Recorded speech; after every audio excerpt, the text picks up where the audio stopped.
Because you came to music late, or relatively late. I gather baseball was your big thing while you were a kid. What was it, a Lightning Hopkins album that sort of turned your head? Yeah, I was 16 and I'd heard music every day of my life. And my brothers, sisters, mom and dad, they all played. You know, on a cotton farm, at night, that's what everybody did was break out a guitar and play. And I didn't care nothing about it. And then I heard old Lightning with that old foot stomping, that old acoustic guitar, and I said, man. So I put my baseball glove up in the closet and got Dad's guitar, and that's it. But it's like Lightning he was a turning point on me. Him and John Lee. Yeah, I'd lock myself in the bathroom at nights at the house, and Daddy'd be kicking on the door trying to get in. And then I was just playing constantly, you know, like high school, and just me and another rhythm guitar player, no drums or nothing, just two players. Then I had a little band in Monroe, Louisiana, and started playing the nightclubs, and there was never no question after that. And it was down in that delta of Louisiana, close to Arkansas and Mississippi, right in that corner. Wasn't in the Cajun country. So we was all listening to men, the boys around that part of the country, blues and Elvis and that kind of playing, you know, rock and roll. And man, it just took over my whole thing. I knew I wasn't going to come back to that cotton farm. People came to see me in Kingsville, Texas, to see Elvis. Because, I mean, I had my hair combed like him, we had sideburns, and I copied him. And then I'd throw in the blues, Lightning, and John Lee when I had them in there. But I copied him all the time, and it was like, all of a sudden for it to turn around, Elvis do 2 or 3 of my songs, but it was like I'm going, well, you know, music don't have any boundaries, you know. Europe broke you, and Europe has remained really, really loyal to you. I mean, the Europeans appear to like performers with some grit and texture and a little bit of, you know, heart and soul. I mean, do you enjoy playing to European audiences? And Yes, I do. It's like they treat it more like if it hits them right. It's kind of like an art form to them and something they want to stay with the rest of their lives, you know. It's not like a flavor of the week McDonald's burger or something that's number one. The long haul. Yeah. And it's like to still go back. I mean, right now it's bigger than I can imagine in Europe for me and Joe and all of us, you know.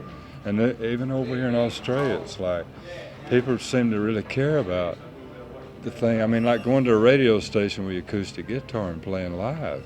I've done it 4 times in 2 days here already, and that's what I love to do that. But in America, you would never, hardly anybody has a station that you can play live because the computer ain't set up for it. Your, you know, sort of your wampa stomper approach to guitar playing, the use of the wah-wah, were there other influences? Was it a regional thing? I mean, just tell me something about your guitar playing. Well, the guitar, like I said, my dad had taught me 2 or 3 chords, and then when I left Louisiana and went in all the clubs and playing, I mean, each night you'd come up with something, you know, in your guitar, and then pretty soon this guy called me and down at the music store there, he was playing drums for me, and he said, I got this pedal that just come in. It's called a boomerang wah. I said, well, what does it do? And he said, shit, I don't know. And I plugged it up to my guitar and just started playing, and the way I pat my foot to the thing just went right into the swamp, you know. And so that was a lucky break there for me that happened that way. But there was never no one I heard even playing one or anything. I just plugged it up to that. What is swamp rock? What are the components that make swamp rock? How would you describe it to someone who had no idea what it was?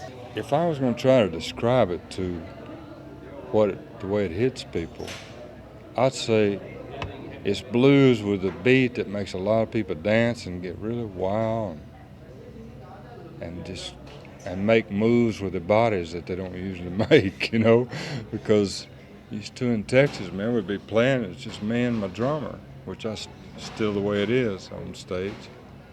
And these people started laying down on the floor dancing on their bellies, crawling around like an alligator, even the women.